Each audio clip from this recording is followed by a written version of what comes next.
Assalamualaikum warahmatullahi wabarakatuh. Anda kembali menyaksikan Bapeda Corner. Kali ini kami hadir dengan edisi spesial, yakni edisi Kecamatan Sekota Makassar. Seperti biasa kita akan berbincang dengan narasumber kita pada hari ini.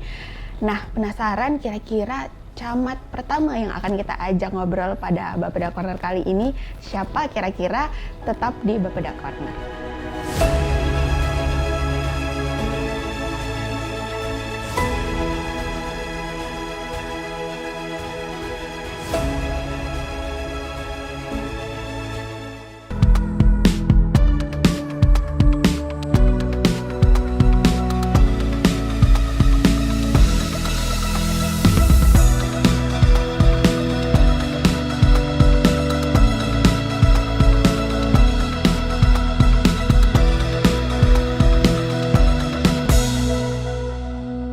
Nah, hari ini saya sudah bersama dengan Bapak Amanda Syahwaldi selaku camat di Kecamatan Ujung Tanah. Assalamualaikum, Pak. Waalaikumsalam.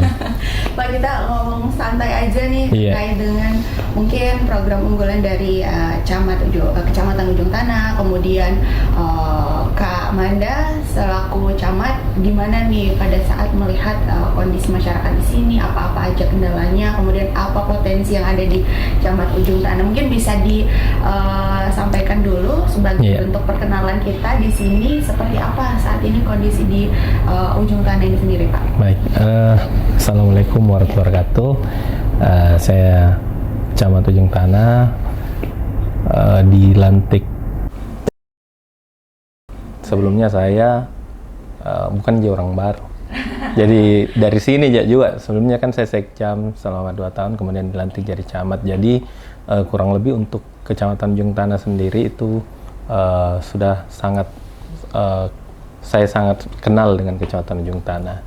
Jadi di Kecamatan Ujung Tanah sendiri itu yang terdiri dari 9 kelurahan dengan luas kurang lebih 5,41 km persegi, memiliki potensi yang cukup banyak, khususnya di wilayah pesisir. Karena ini Ujung Tanah ini adalah wilayah pesisir, wilayah paling utara di Kota Makassar, sehingga karakteristik masyarakat di Ujung Tanah sendiri itu cenderung rata-rata berprofesi di wilayah pesisir atau di laut, seperti itu. Jadi mungkin penonton yang belum familiar ya dengan Kecamatan Ujung Tanah, mungkin kalau kita sebut Potere itu di mana letak dari Kecamatan Ujung Tanah tuh, kalau udah dengar kata Potere, nah itu dia. Langsung nangkep itu kalau kita bilang camat di mana Ujung Tanah, di mana itu? Potere. Oh, langsung dia bilang, oh iya. Iya, tahu ya. Iya, langsung tahu dia. Baik, ada 9 kelurahan nih, Kak, di Kecamatan Ujung Tanah. Ya, otomatis dari tadi sudah disampaikan bahwa memang rata-rata mereka profesinya yang berkegiatan di daerah pesisir laut ya. Betul. Kira-kira sejauh Kak Manda sendiri berada di Ujung Tanah, melihat masyarakatnya sendiri secara kondisi sosial seperti apa, Kak? Iya, jadi saya cerita sedikit waktu pertama masuk menjadi sekcam. Kondisinya memang kan peralihan dari pandemi ke endemi, sehingga banyak kegiatan-kegiatan ekonomi yang dibatasi pada saat kondisi itu, sehingga mungkin anak-anak muda yang ada di Kecamatan Ujung Tanah itu tidak memiliki banyak kegiatan, sehingga beberapa waktu yang lalu itu di Ujung Tanah selalu dicap tempatnya perang kelompok, tawuran pemuda. Alhamdulillah kami masuk menjadi sekcam, mendampingi camat pada saat itu. Kami bersinergi dengan tokoh masyarakat, tokoh agama, dan tokoh-tokoh pemuda, sehingga permasalahan sosial yang ada di Kecamatan Ujung Tanah sedikit demi sedikit itu mulai teratasi. Jadi intinya kalau di Ujung Tanah itu kita beri kegiatan yang positif, warga menerima, pemuda menerima, tokoh masyarakat pasti menerima selama hal-hal itu yang berbau kegiatan yang positif. Nah, ini masyarakat terbuka juga. Iya, betul. Oke. Tapi kalau dipikir-pikir sebenarnya masalah perang kelompok kemudian perselisihan yang biasanya terjadi bukan hanya di Kecamatan Ujung Pandang. Ujung Tanah. Itu kan Ujung Tanah, sorry. Itu sebenarnya sebuah permasalahan yang sangat umum Kak terjadi. Nah, kalau boleh tahu di Ujung Tanah sendiri pemicu perselisihannya ini seperti apa? Terkadang ego pemuda yang masih tinggi di sini. Dan intinya kalau saya perhatikan kurang kegiatan. Makanya kami selalu berusaha mengkonekkan apapun yang kita kerjakan di kecamatan, di Ujung Tanah ini khususnya, dengan apa yang pemerintah Kota Makassar canangkan. Contoh, kemarin Pak Wali Kota, Bapak Muhammad Ramdan Pomanto mencanangkan Makassar Kota Makan Enak. Nah, itu kita push di sini. Apalagi kan banyak yang terkenal juga di Ujung Tanah, seperti makanan lautnya. Kita punya apalagi namanya palu kalua yang enak juga. Kemudian ada kambing-kambing yang gorengan itu, yang viral itu toh, yang pokoknya cantik-cantik penjualnya. Jadi itu yang kita selalu angkat, hal-hal yang terkait dengan Makassar Kota Makan Enak. Nah, satu lagi yang dicanangkan kemarin oleh Bapak Wali Kota adalah Makassar Kota Festival Tepian Air. Maka dari itu kami mulai tanggal 15 Juni kemarin kami buka festival Utara Fest 2024 baik untuk semua. Kita buat satu kegiatan festival di dalam Pelabuhan Pautere. Di dalam pelabuhan kegiatannya kita bikin. Iya, dan agak hype ya dibahas di masyarakat Utara Fest ini, karena saya kemana-mana pun kalau nongkrong Kak itu ada banyak yang menyebut bahwa sudah pernahkah ke Utara Fest atau kayak gimana. Berarti ini sudah menjadi bentuk keberhasilan kayaknya dari Wanda untuk menarik perhatian masyarakat, karena Utara Fest ini bukan hanya untuk spesial Ujung Tanah, masyarakat di Ujung Tanah, tapi semua pengunjung bisa datang. Boleh. Ya. Terus apa aja, ada kegiatan apa aja yang ada di Utara Fest? Di Utara Fest ini kami ada pasar kuliner UMKM. Kami undang baik itu UMKM terkait kuliner maupun UMKM terkait produk warga. Kemudian ada wahana bermain. Wahana bermain itu ada beberapa wahana yang pengunjung bisa masuk ke dalam untuk menikmati, membawa anak-anaknya, apalagi liburan sekolah ini. Betul, ini liburan sekolah. Dan terakhir kita ada kegiatan seperti perlombaan-perlombaan, dialog-dialog pemuda. Jadi kami beri ruang untuk keseluruhan warga Kecamatan Ujung Tanah, baik mulai dari yang tua sampai yang anak-anak itu kita beri ruang yang luas. Karena satu hal yang belum ada di Kecamatan Ujung Tanah dan agak susah yaitu ruang terbuka hijau. Karena memang kita keterbatasan lahan, sehingga kemarin kami bekerja sama dengan PT Pelindo, Kesyah Bandaran dan Otoritas Pelabuhan untuk bagaimana kita bisa melaksanakan kegiatan ini dan kita bisa mengangkat kembali ini Pelabuhan Pautere, pelabuhan rakyat tertua di Sulawesi Selatan. Jadi Pautere ini kan salah satu pelabuhan tertua. Oh baik, kita bicara masalah masyarakatnya nih Kak. Kondisi tadi sedikit dibahas masalah kondisi sosial. Otomatis tidak semudah ya sekarang sih ngomongnya Kamanda alhamdulillah udah bisa ya. Tapi tentu pada saat di awal-awal ada pendekatan khusus yang mungkin dilakukan oleh pihak kecamatan sendiri untuk bagaimana supaya membuat masyarakat itu berpartisipasi, tertarik. Kemudian kira-kira boleh dicerita sedikit Kak, itu challenge-nya seperti apa dulu Kak? Karena kita tidak menafikan bahwa masih ada masyarakat yang mungkin tertutup ya, mereka tidak mau tahu atau ya bisa dibilang cuek begitu. Betul. Nah inilah kemarin pada masa-masa peralihan seperti itu, kami selalu berkoordinasi dengan aparat penegak hukum, Tripika, Ibu Kapolsek, Pak Kapolsek, dan Ramil, Polres Pelabuhan, Cacap Jari, Kejaksaan Negeri Cabang di Pelabuhan kan. Kami selalu minta saran dari teman-teman karena biar bagaimana mereka juga punya treatment khusus. Betul. Bagaimana untuk warga ini yang cenderung pola pikirnya pada saat itu masih sedikit agak bahasanya barbar tuh agak barbar. Nah, alhamdulillah dengan pendekatan-pendekatan kemudian baik persuasif maupun preventif, alhamdulillah warga mulai sadar dan sedikit demi sedikit kita tarik, kita berikan pemahaman, apalagi banyak program-program pemerintah kota seperti lorong wisata, kita libatkan warga, pemuda-pemuda. Jadi kalau di ujung tanah itu Bu, ada kita punya namanya PKK milenial.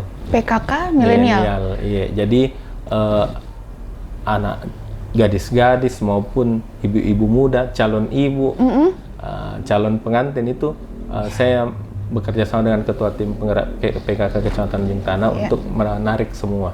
Biar mereka paham seperti apa itu PKK, kita beri kegiatan dan alhamdulillah sejauh ini PKK milenial ini sudah banyak berkontribusi untuk Kecamatan Ujung Tanah, khususnya untuk PKK Kecamatan Ujung Tanah. Jadi gimana caranya saja masyarakat dilibatkan? Betul. Ya? Sebenarnya apapun mereka itu sebenarnya terbuka, tapi tergantung dari cara mendekatinya lagi gitu ya. Dan Kamanda ini udah jago pasti ya. Karena buktinya sekarang banyak kegiatan yang bisa dihasilkan dari Kecamatan Ujung Pandang, kemudian masyarakat juga. Sorry, aduh ini udah kelewatan sih Kak, ini Ujung Tanah. Minta maaf ya. Ujung Pandang itu kayak mohon dimaklumi aja Kak. Siap. Ya, jadi memang kegiatan-kegiatan yang dimunculkan di pihak kecamatan sendiri itu juga menjadi daya tarik tersendiri untuk masyarakat berpartisipasi ya Kak ya. Terkait dengan saat ini salah satu visi misi Wali Kota Makassar juga terkait dengan kondisi sekarang digitalisasi. Mungkin Kamanda sudah pasti paham metaverse yang selalu disebut oleh Pak Wali. Nah, bentuk implementasi atau bentuk program mungkin yang secara real ya yang dilakukan oleh Kecamatan Ujung Tanah. Nih terkait dengan metaverse ini seperti apa? Jadi kami sudah presentasikan juga pada saat Rakorsus kemarin. Kami buat satu aplikasi pengaduan, itu namanya Pakinta Kirong. Wah, Pakinta Kirong selalu ini, dengan bahasa ini ya. Kearifan lokal. Iya. Pakinta Kirong ini singkatan dari penerapan aplikasi digital kewaspadaan dini lorong. Nah, jadi fungsinya aplikasi ini adalah memudahkan warga untuk melaporkan setiap apapun kejadian di wilayah. Nah, selama ini kan misalnya warga ada kejadian, ada teleponnya Binmas, ada teleponnya Babinsa, Pak Lurah, sibuk mencari, ada Pak RT apa. Nah, dengan adanya aplikasi Pakinta Kirong ini, dia tinggal foto, dia deskripsikan kejadiannya. Misalnya dia takut, misalnya di sebelah ada orang berkelahi, dia takut melapor, dia kirim, kemudian dia deskripsikan ada orang berkelahi di jalan ini, RT ini, dan dia kirim, admin langsung terima sama mapnya. Langsung jadi dengan lokasi kejadiannya. Lokasi kejadian. Jadi nanti admin langsung meneruskan. Jadi dia sudah tahu, ini hubungkan ke Polsek, hubungkan ke Pak Camat atau kemana kebersihan. Misalnya ada sampah yang tidak diangkut. Jadi intinya pengaduan warga yang langsung diterima oleh admin di kecamatan. Seperti itu yang kami lakukan. Jadi nanti modelnya masyarakat mengadu ke kecamatan yang akan meneruskan ke masing-masing yang bertanggung jawab, begitu ya Pak ya. Dan sejauh ini udah berjalan Pak? Iya, sudah berjalan. Masyarakat udah tahu terkait aplikasi ini? Kami selalu mensosialisasikan, karena kan sebagian masyarakat juga, apalagi di Ujung Tanah, masih ada beberapa yang belum terlalu melek teknologi, dan itu kami selalu sampaikan ke lurah-lurah, RT RW, sampaikan kita punya aplikasi ini. Jadi kalau warga mau melapor, jangan lewat WA atau misalnya lewat WA atau cari nomor dulu.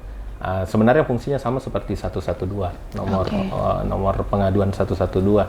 Cuma kita lebih langsung ke fokus lokasinya, di mana GPS-nya itu kita bisa langsung lacak di situ. Jadi tidak lagi harus mencari mana nomor ini, mana nomor siapa ini. Siapa orang yang mau dihubungi, nomor kontaknya. Tapi begitu dia kirim, karena pengguna aplikasi ini dia daftarkan nomor teleponnya. Jadi kita sudah tahu yang melapor nomor teleponnya siapa, posisinya di mana, itu kita langsung tahu. Jadi seperti itu. Jadi lebih memudahkan masyarakat Betul. ya, terlepas dari mungkin masih ada sedikit sebagian masyarakat di sini yang mungkin masih belum paham Betul. penggunaan teknologi, tapi setidaknya orang di sekitarnya pasti udah ada satu dua orang, jadi bisa membantu menggunakan aplikasi itu. Betul. Baik, ini udah di pertengahan, kita udah masuk pertengahan tahun 2024 nih, Kak. Program-program unggulan dari Kecamatan Ujung Tanah sendiri, selain dari mungkin salah satu kegiatan yang tadi disampaikan Utara Fest itu, apa lagi, Kak? Di bulan Agustus nanti, dan ini sebenarnya agenda tahunan. Kita tiap 17 Agustus itu kita selalu bikin kegiatan bakar ikan. Wah, Massal. ini serentak. cuma bisa di sini karena Jadi tiap Agustus itu warga itu kasih keluar pembakarannya depan rumah, kita bakar serentak. Wah. Jadi kita kalau mau makan ikan gratis datang maki kalau 17-an habis upacara itu pasti ditutup nih semua sini. Orang makan bareng, makan ikan bareng. dan serentak. itu udah dipastikan ikan-ikannya fresh dari lautan ya, karena Saking luar nelayan biasa. di sini. Semuanya Rata-rata tidak nelayan. bakal jangan dipertanyakan lagi rasanya, kemudian ikannya itu pasti ikan yang segar, fresh, betul. segar.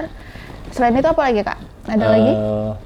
Jadi kami ada beberapa event-event, makanya kami selalu libatkan pemuda di sini. Jadi teman-teman pemuda di Ujung Tanah dari beberapa organisasi kepemudaan itu sering kasih masukan. Biasa. Jadi ini kantor saya ini bebas. Misalnya anak muda bilang, Pak, pinjam aula tak kita mau rapat, pakai. Pak, bisa di ruangan tak? Pakai. Datang ke sini bebas. Siapapun mau datang, selama dia datang mau memberikan input untuk kecamatan yang positif, kami selalu terima. Jadi Selama biasa yang datang. dilakukan adalah hal Betul. baik. Ya. Jadi anak-anak biasa datang, Kak, bagus kayaknya bikin begini. Ya, tunggu. Bikin kok konsepnya apa, baru kita bicarakan, diskusikan, nah jadi. Sama seperti ini. Jadi setiap kegiatan kita selalu diskusikan, konsep dengan baik, kemudian bismillah kita jalan. Yang jelas, bagaimana Ujung Tanah ini kita, namanya Ujung Tanah selalu diangkat. Saya selalu bangga-banggakan itu deh. Iya. Kalau orang bilang di Ujung Tanah begini-begini, Ujung Tanah itu Jangan salah. berlian ini di utara itu berlian kita itu. Iya. Cuman di sini ada pelabuhan. Betul. Cuman di sini kita bisa makan ikan segar ya, Kak. Betul. Ya. Dan masyarakatnya juga ya, meskipun mungkin masih banyak yang menganggap bahwa masyarakat di daerah pesisir itu ada juga watak-watak tersendiri, Kak ya. Nah, itu juga tentu menjadi challenge dan sudah ditaklukkan sama Kak Manda di sini. Ya. Selanjutnya, Kak, kita tadi udah bahas masalah potensi, kemudian juga program-program unggulan. Sejauh Kak Manda mungkin memimpin di Kecamatan Ujung Tanah, adakah challenge atau adakah tantangan-tantangan tersendiri yang mungkin saat ini masih sementara difikirkan, masih sementara dibuat strateginya? Pasti ada ya, boleh silakan di-sharing. Saya selama menjadi sekjam di Ujung Tanah, itu kan sering keliling juga. Dan yang saya paling terketuk itu selalu saya lihat ada beberapa bangunan liar yang dibangun di atas fasum, di atas drainase dan terkesan kumuh. Nah, inilah yang menjadi challenge untuk saya. Saya cuma ingin bagaimana selalu secara persuasif memberikan pemahaman kepada warga bahwa kalau ini kita bisa tertibkan, kita tata, Ujung Tanah punya satu spot lagi. Jadi ada beberapa titik itu yang ketika nanti berhasil kami tertibkan, itu kita akan manfaatkan menjadi ruang terbuka hijau, menjadi taman untuk orang berkumpul, karena kan kita kekurangan RTH. Sangat hampir tidak ada ruang terbuka hijau di sini. Anak-anak mau olahraga biasa mau main bola pergi di Karebosi. Terlalu jauh. Terlalu jauh. Jadi salah satu impian saya atau challenge untuk saya adalah bagaimana beberapa titik bangunan liar itu bisa saya tertibkan, kemudian saya mau rubah di situ. Yang tadinya kumuh, saya mau merubah jadi tempat yang menarik dan menjadi spot kunjungan ke depan seperti itu. Tapi sekarang kondisi di tempat itu lagi diduduki oleh masyarakat atau seperti apa, Kak? Lagi ada beberapa bangunan liar yang diduduki oleh warga. Sebenarnya bangunan liar ini lapak-lapak jualan. Nah, cuma beberapa itu yang saya lihat beralih fungsi menjadi tempat tinggal, akhirnya kan kosannya kumuh. Nah, inilah yang kita terus memberikan pemahaman kepada warga bahwa ketika ini nanti bersih, rapi, yang menikmati warga di situ juga. Betul. Karena mereka bisa mengelola, kita jadikan di situ spot kuliner. Yang intinya kita bagaimana Ujung Tanah ini berubah wajahnya dari yang seperti ini berubah menjadi lebih baik. Itu saja kalau kami punya challenge-challenge yang harus kami. Iya, jadi ada satu nih yang Iya. harus ya sebenarnya bukan keinginan tersendiri ya, tapi memang manfaatnya pun itu akan Iya, kembali ke kembali masyarakat. ke masyarakat. Oke, satu lagi Kak, ini terkait dengan fungsi dari kecamatan itu sendiri sebenarnya kan adalah pelayanan dasar masyarakat ya. betul. Jadi pelayanan dasar masyarakat itu ada di kelurahan dan di kecamatan. Betul. Sejauh ini proses pelayanan itu sendiri gimana Kak? Masyarakat masih adakah yang enggan datang ke kecamatan, ke kelurahan, atau apakah dengan adanya yang seperti itu dari pihak kecamatan mungkin berinisiatif untuk datang ke rumah-rumah warga atau seperti apa? Jadi kondisi geografis Kecamatan Ujung Tanah ini tidak terlalu luas. Antara satu kantor lurah ke kantor lurah lain itu Berdekatan. paling 100 meter. Wah, bisa jalan-jalan. Jadi, iya, bisa jalan kaki. Iya. Jadi kalau untuk pelayanan warga rata-rata hampir tidak ada keluhan. Adapun beberapa kendala-kendala terkait dengan kependudukan atau apapun itu, alhamdulillah sampai sejauh ini hampir tidak ada aduan. Tidak ada terkait ya, itu. Dan pelayanan. memang untuk pelayanan dasar itu saya selalu sampaikan kepada staf. Jam kerja itu 7.30. Ya. Nah, jadi sebelum 7.30 itu kantor kalian harus terbuka. Mau ada orang, tidak ada orang, jelas terbuka dulu. Ya. Sehingga kalau warga datang, apapun pelayanannya, kita harus siap. Jangan duluan warga datang, baru kita Belum buka. belum buka. Nah, itu yang saya paling anti.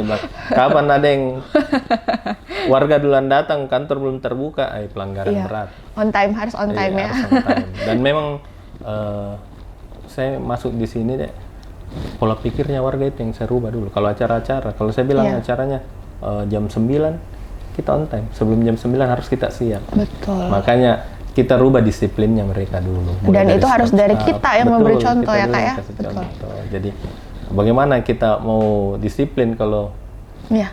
kita dulu disiplin, baru kita tunjukkan kepada yang di bawah oh seperti ini. Jadi kalau di Ujung Tanah, kalau misalnya saya rapat di aula jam 8, sebelum jam 8 harus sudah siap. Iya. Jam 8 lengkap tidak lengkap kita mulai. Ya, jadi supaya kita belajar bagaimana menghargai waktu. Karena kalau kita sudah kerjakan yang ini, banyak lagi mau dikerja selanjutnya. Kalau kita tidak on time kan Iya, betul. bergeser kini jadwal selanjutnya. Betul, jadi kegiatan-kegiatan Iya. di belakangnya itu akan terhambat juga karena tidak on time. Baik, terakhir Kak Manda mungkin penyampaian kepada masyarakat penonton kita yang menonton edisi spesial Kecamatan Kota Makassar ini, bisa disampaikan harapannya mungkin kepada masyarakat atau semacam ajakan aja deh untuk masyarakat supaya kita bersama-sama menjadi lebih baik begitu. Jadi untuk warga masyarakat Kecamatan Ujung Tanah, saya mengajak kepada kita semua jadi warga yang baik, jadi warga yang taat kepada pemerintah, jadi warga yang taat kepada aturan, dan percaya bahwa pemerintah Kecamatan Ujung Tanah selalu pikirkan kita. Saya selaku camat setiap hari Sabtu itu selalu keliling dengan lari, jogging, dan saya melihat langsung kondisi masyarakat. Jadi setiap saya keliling itu saya selalu berpikir apa yang akan saya lakukan untuk warga. Jadi jadilah warga yang baik, warga yang patuh. Kami pemerintah siap menjadi pelayan untuk masyarakat Kecamatan Ujung Tanah. Terima kasih. Aish, mantap. Pokoknya tidak ada ini Kak yang kalah Anuta ini, karena siapa lagi yang mau pikir masyarakat gitu kan. Masyarakat selalu berpikir bahwa kita tidak dipedulikan. Padahal ini sudah sangat jelas-jelas pemerintah di Kecamatan Ujung Tanah itu selalu memikirkan hal-hal positif untuk masyarakat. Apa yang bisa diberikan kepada masyarakat asal ya masyarakatnya mau mendengar gitu Kak ya. Jadi kayak warga yang patuh. Ya betul, jadi kayak warga yang patuh, kemudian mau mendengar, mau berpartisipasi gitu ya Kak.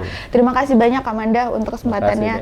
Hari ini kita sudah bicara meskipun dibatasi oleh waktu, tapi sedikit banyak kita tahu kondisi di Kecamatan Ujung Tanah seperti apa. Ada event juga di sini, masyarakat Kota Makassar semuanya bisa datang ke Utara Fest karena ada berbagai wahana, ada kegiatan-kegiatan positif lainnya yang bisa kita kunjungi di sini ya Kak. Itu acaranya sampai tanggal 14 Juli. Sampai tanggal 14 Juli. Jadi masih bisa datang ke sini sampai bulan depan ya. Terima kasih banyak. Terima kasih banyak kepada penonton yang sudah melihat dan menonton Bapeda Corner edisi spesial Kecamatan Sekota Makassar. Nantikan juga episode-episode lain tentu dengan narasumber saya nanti. Jadi jangan kemana-mana, tetap di Bapeda Corner.